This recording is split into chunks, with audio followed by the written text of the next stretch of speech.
누가복음 8장 22절부터 25절까지 하나님 말씀을 봉독합니다. 조용히 경청하시기 바랍니다. 하루는 제자들과 함께 배에 오르사 그들에게 이르시되 호수 저편으로 건너가자 하시매 이에 떠나 행선할 때에 예수께서 잠이 드셨더니 마침 광풍이 호수로 내리치매 배에 물이 가득하게 되어 위태한지라. 제자들이 나와 깨워 이르되 주여 주여 우리가 죽겠나이다 한데 예수께서 잠을 깨사 바람과 물결을 꾸짖으시니 이에 그쳐 잔잔하여지더라. 제자들에게 이르시되 너희 믿음이 어디 있느냐 하시니 그들이 두려워하고 놀랍게 여겨 서로 말하되 그가 누구이기에 바람과 물을 명하며 순종하는가 하더라. 아멘. 할렐루야. 하나님께서 이 시간 우리 모두에게 크신 은혜와 사랑을 베풀어 주실 줄 믿습니다. 여러분, 캥거루 케어라는 말을 아십니까? 캥거루 케어. 캥거루는 자기가 낳은 새끼를 배 앞에 있는 주머니에다 넣고 다니죠. 이처럼 캥거루 케어는 엄마가 아기와 서로 피부를 맞대고 감싸 안음으로 스킨 투 스킨이라고 하죠. 이 신생아의 정서 안정과 발달에 도움을 주는 그런 방법을 우리가 캥거루 케어라고 그렇게 부릅니다. 이 캥거루 케어가 얼마나 효과가 있고 또 기적적인 일을 만들어내는지는 책으로도 또 연구로도 잘 알려져 있습니다. 호주 시드니에서 실제로 있었던 일이죠. 어떤 어머니가 임신 27주 만에 아이를 갑작스럽게 낳게 되었어요. 쌍둥이인데요. 27주니까 약 7달 정도? 칠삭둥이를 낳았는데 쌍둥이였어요. 그 중에 먼저 태어난 쌍둥이는 그래도 좀 건강했는데 그 다음에 태어난 둘째로 태어난 쌍둥이가 너무 몸이 약하고 숨이 박동이 약해서 인큐베이터에 들어가서 헐떡거리다가 20분 만에 그만 숨을 멈추게 되었습니다. 그래서 의사들이 어머니와 마지막으로 작별을 하게 하기 위해서 이 아이를 낳은 엄마에게 이 아이를 데리고 갔죠. 그리고 엄마가 이 아이를 이제 금방 죽은 아이죠. 그 아이를 자기 가슴 위에 올려놓고 이렇게 다독다독거리면서 이 세상에 눈을 뜨자마자 네가 갔구나 그런 슬픈 마음이죠. 그렇게 다독거렸습니다. 그러자 여러분 기적적으로 그 몇 분 사이에 아이의 호흡이 정상적으로 돌아오고 아이가 울기 시작하는 겁니다. 사람들은 이 사건을 두고 캥거루 케어의 기적이다 그렇게 부르긴 했죠. 2003년이죠. 이란에서 지진이 일어났을 때도 역시 마찬가지였어요. 수많은 사람들이 죽고 수많은 가옥들이 다 함몰이 되었는데요. 그 중에 신생아를 낳은 지 6개월 된 산모가 있었어요. 근데 그 집이 그만 아이에게 젖을 먹이다가 무너져 내려버린 거예요. 그래서 그대로 아이와 엄마가 무너져 내린데 함몰되어 버렸죠. 그래서 사람들이 구조를 하면서 3일이 지났어요. 72시간이 지난 거죠. 그래서 이제는 살아있을 사람이 없다 생각하고 포기를 하려고 하는데 어디에서 자꾸 아기 울음소리가 들리는 겁니다. 그래서 그 울음소리를 따라서 무너진 자네를 파헤쳐 봤더니 세상에 엄마 품에 안겨서 이 6개월짜리 신생아가 무려 72시간을 그 어두운 데서 살아남아 있던 거예요. 구조되었을 때 아기가 매우 건강했다라고 그렇게 전해지고 있습니다. 이처럼 엄마의 품, 이 세상에서 엄마의 품만큼 안전하고 평안한 것이 또 있을까요? 하루는 예수님께서 제자들과 함께 배를 타고 갈릴리 호수를 건너가게 되었습니다. 그런데 제자들과 함께 배를 타고 갈릴리 호수를 건너가던 주님이 너무 피곤해서 배 안에서 곤히 잠이 들게 되었어요. 여러분, 마가복음 3장 20절 이렇게 보면 주님이 몰려드는 사람들, 병자들, 또 여러 가지 상담하려고 하는 사람들, 그 사람들을 고치고 가르치느라고 마가복음 3장 20절을 보면요, 식사할 겨를조차 없는지라 그렇게 되어 있어요. 밥도 먹지 못한 채로 막 그렇게 바쁘게 수많은 사람들과 함께 대하면서 주님이 사셨던 것이죠. 그러다가 배를 타고 갈릴리 호수를 건너가니 얼마나 피곤하셨겠습니까? 그래서 그 배 안에서 주님이 곤히 잠이 드셨던 거죠. 마치 엄마 품에 안긴 어린아이처럼 정말 새근새근 잠이 드셨어요. 그런데 주님이 잠들자 느닷없이 이 갈릴리 호수에 광풍이 몰아치기 시작했습니다. 우리 본문 23절 같이 한번 읽어봅니다. 23절 시작. 행선할 때에 예수께서 잠이 드셨더니 마침 광풍이 호수로 내리침에 배에 물이 가득하게 되어 위태한지라. 아멘. 여러분, 이게 무슨 조화입니까? 분명 주님과 제자들이 갈릴리 호수를 건너가기 위해서 배를 탈 때에는 잔잔했어요. 유리바다처럼 아주 잔잔한 물결이었어요.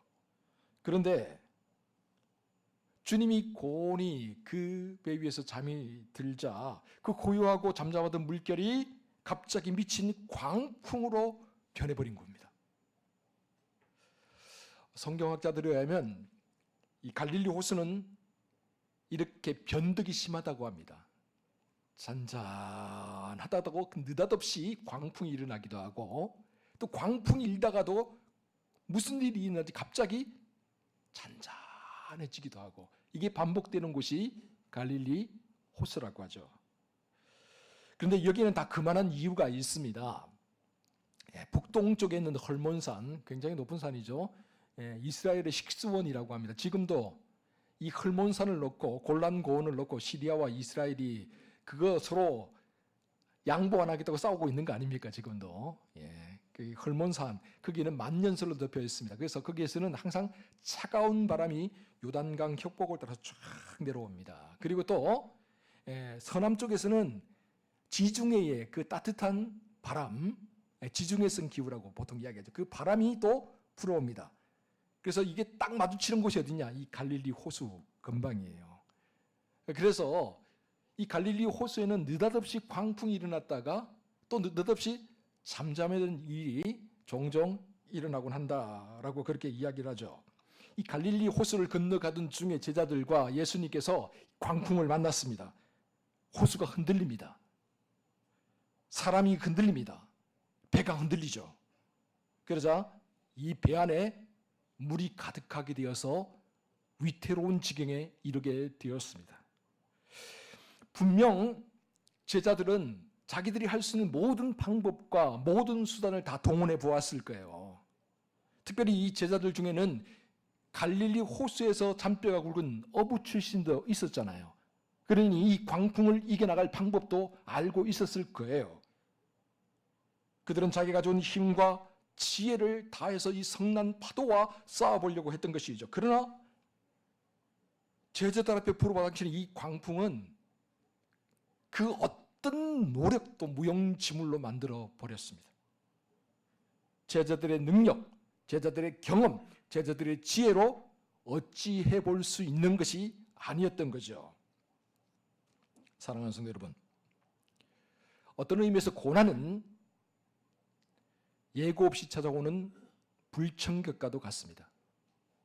정말 갑작스럽게 준비가 하나도 안 된 상태에서 우리의 삶을 덮쳐오죠. 그렇게 잔잔하고 아무 일 없던 삶에 갑자기 미친 듯이 광풍이 몰아칩니다. 그러면 삶이 엉망진창이 되어버리고 이 거센 풍랑에 마치 삼켜버릴 듯이 위태롭게 됩니다. 우리가 가진 능력으로, 우리가 가진 지혜로, 우리가 가진 경험으로 이 모든 것을 다 헤쳐 나가보려고 해보지만 어찌해볼 도리가 없게 되죠. 본문에 나온 제자들처럼 말이죠.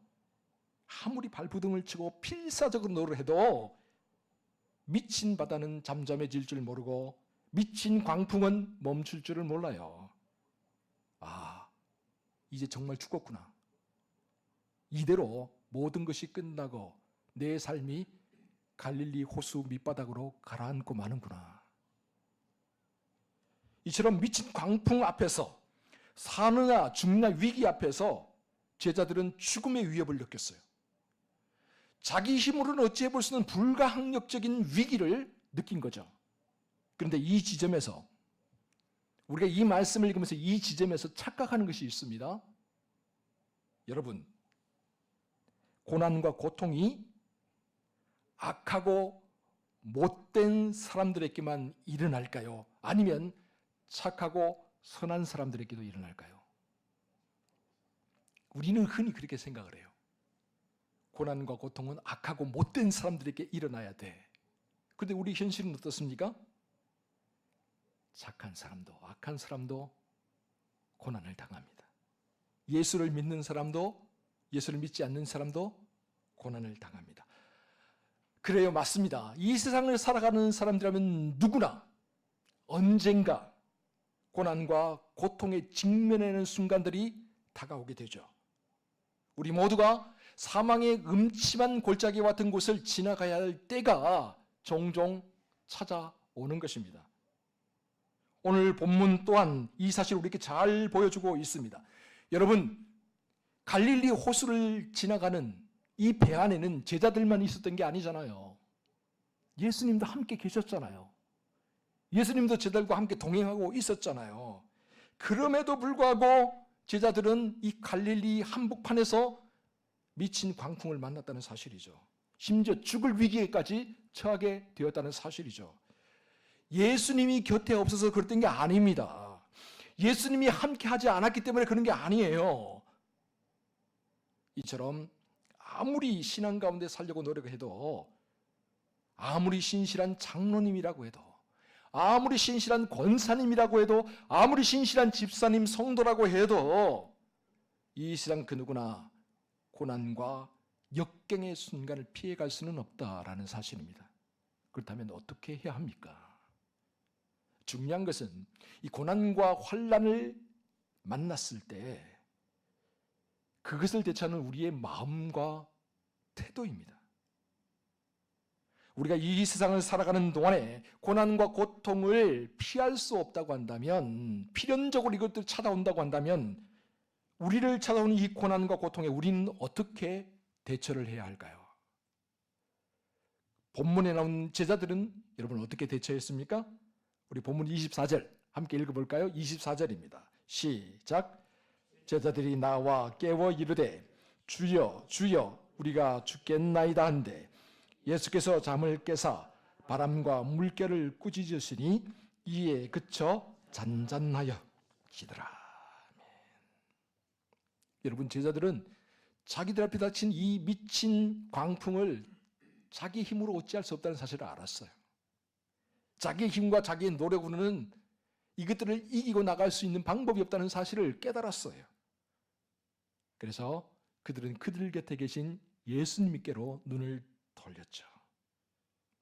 인간적인 노력과 인간적인 기대가 절벽에 부딪혔을 때, 이런저런 방법들을 다 써보아도 소용이 없다는 사실을 절감하게 되었을 때, 비로소 제자들은 그들 곁에 계신 예수님에게로 눈을 돌렸던 것이죠. 너무 늦지 않았나? 여러분, 신앙에는 늦은 게 없습니다. 늦었다 생각하는 그 순간이 가장 빠른 순간임을 기억하시기 바랍니다. 그런데 궁금해요. 제자들이 이 광풍을 만나서, 죽을 위기를 만나서 죽을 똥 살똥 모르고 정말, 이런 말하면 그렇지만 피똥을 싸면서 노력을 하고 있는데 주님은 뭐 하고 계셨을까요? 여러분, 놀라지 마세요. 주님은 그 미친 풍랑 한가운데에서도 고온히 잠을 자고 있었다. 그것도 제자들이 흔들어 깨울 때까지. 마치 어린아이가 엄마 품에 안겨서 세상 모르게 잠을 자듯이 주님은 미친 풍랑이 일어나는 이 갈리 바다를 앞마당으로 삼고 또 미친 풍랑에 흔들리는 이 배를 요람 삼아서 어린아이처럼 그렇게 편안하게 잠을 주무시고 계신 거예요. 여러분 놀랍지 않습니까? 그리고 참 신기하지 않습니까? 어떻게 이런 일이 있을 수 있을까요? 사랑하는 성도 여러분, 그렇습니다. 우리의 삶에 거센 고난의 바람이 몰아치고 미친 광풍이 불어도 우리가 평안할 수 있는 것은, 그 어떤 상황과 조건에서도 평안할 수 있는 것은 우리가 하나님 품에 있기 때문입니다. 우리가 하나님 품 안에 있다는 확신을 가지고 있기 때문입니다. 이 세상 모두가 하나님의 집이요, 이 세상 모두가 하나님의 품입니다.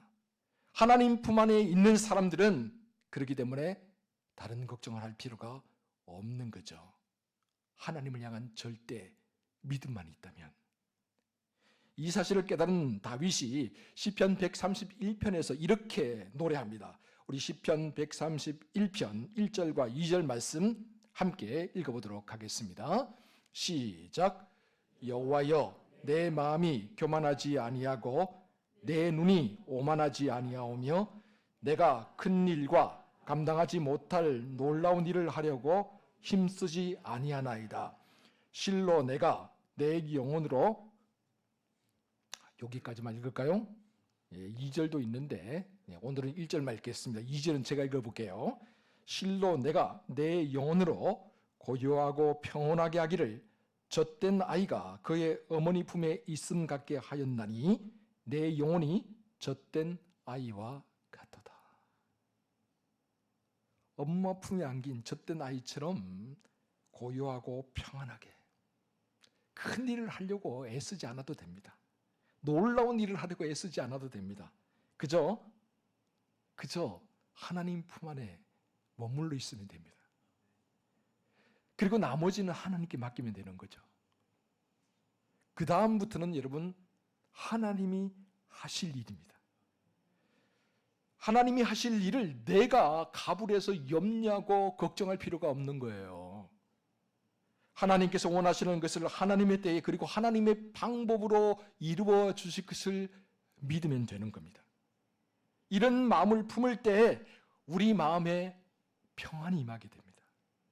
하나님 품 안에서 우리의 마음이 절대 평안을 누릴 수 있을 뿐만 아니라 이제는 우리가 상상도 하지 못했던 놀랍고 신비로운 일들을 그때부터 경험하게 되는 거예요. 이걸 경험하고 난 다음에 다윗이 고백하잖아요.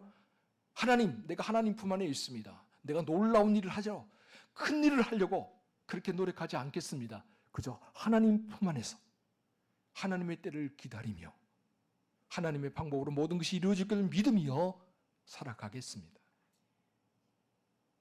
제자들이 흔들어 깨우자 하나님 품 안에서 고이 주무시던 주님이 잠에서 깨어나시죠.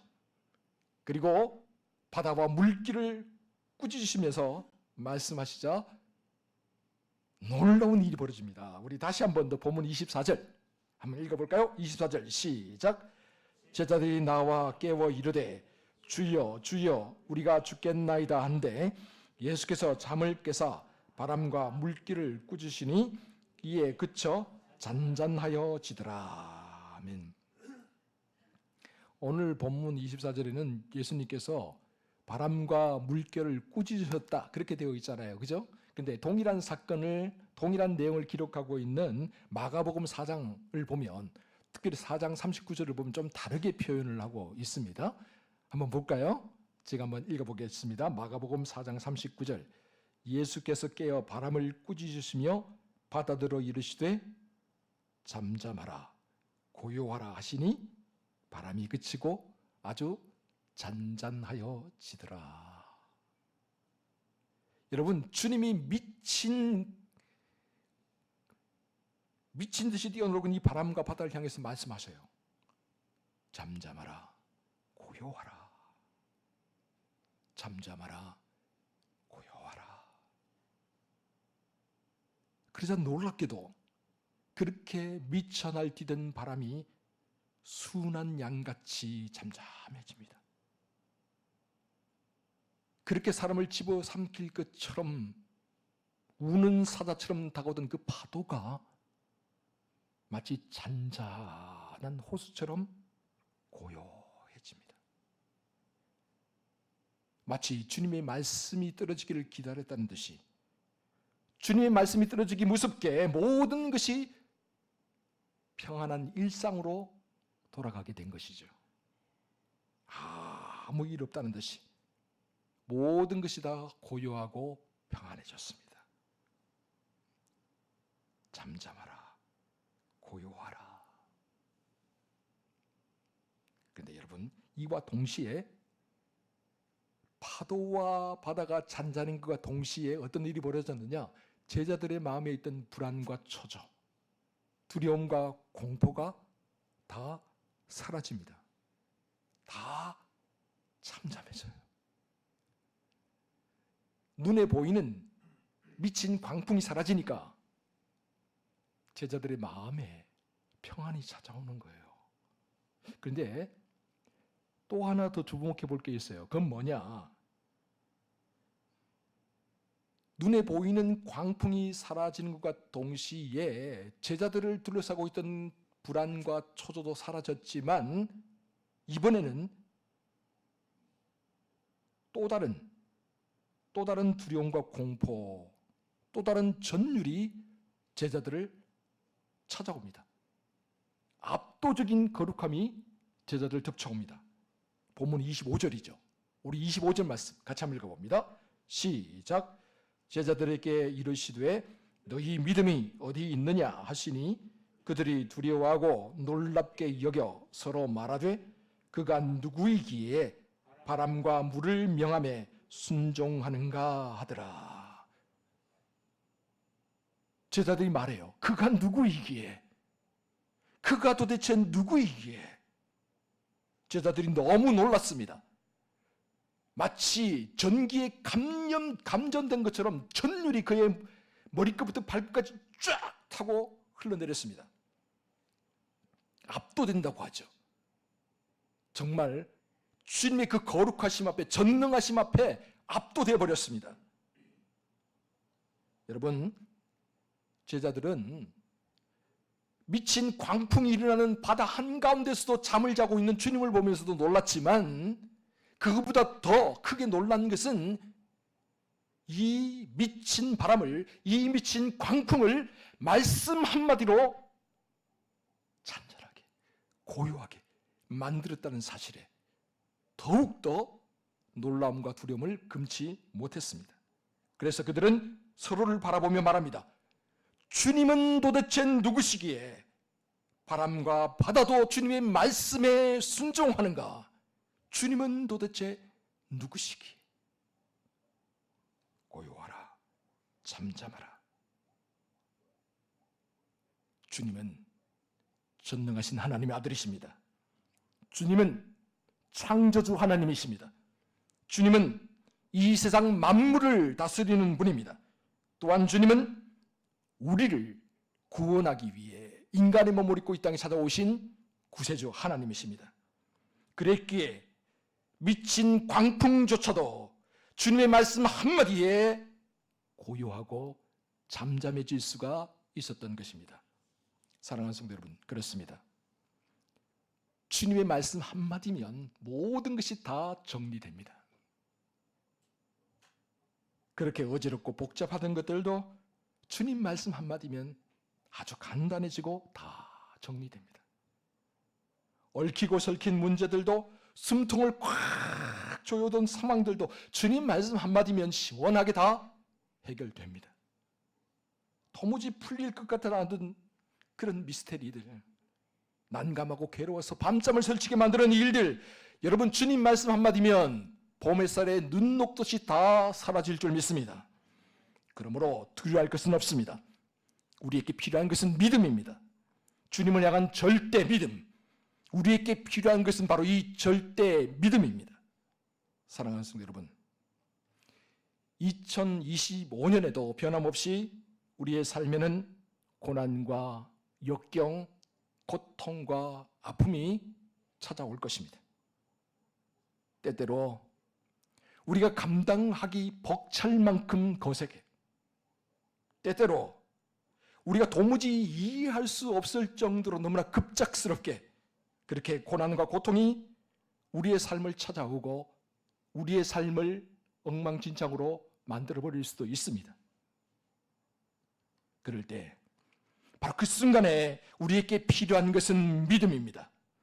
주님이 말씀하시면, 주님이 역사하시면 아무리 미친 광풍이라 할지라도 잠잠해질 수 있다는 믿음입니다. 그리고 주님이 있다면, 주님이 나와 함께 하신다면 이 모든 광풍이 지나갈 때까지 주님이 우리를 지키시고 보호하신다는 절대 믿음입니다.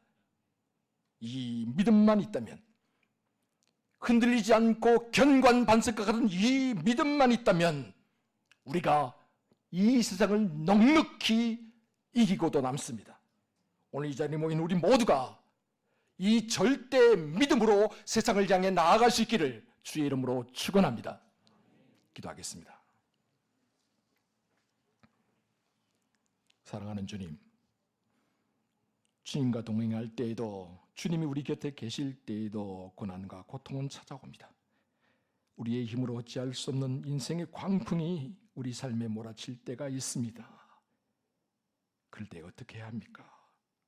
주님, 그럴 때 미친 바람과 거센 풍랑을 바라보며 불안해하거나 두려워하지 않도록 도와주시옵소서.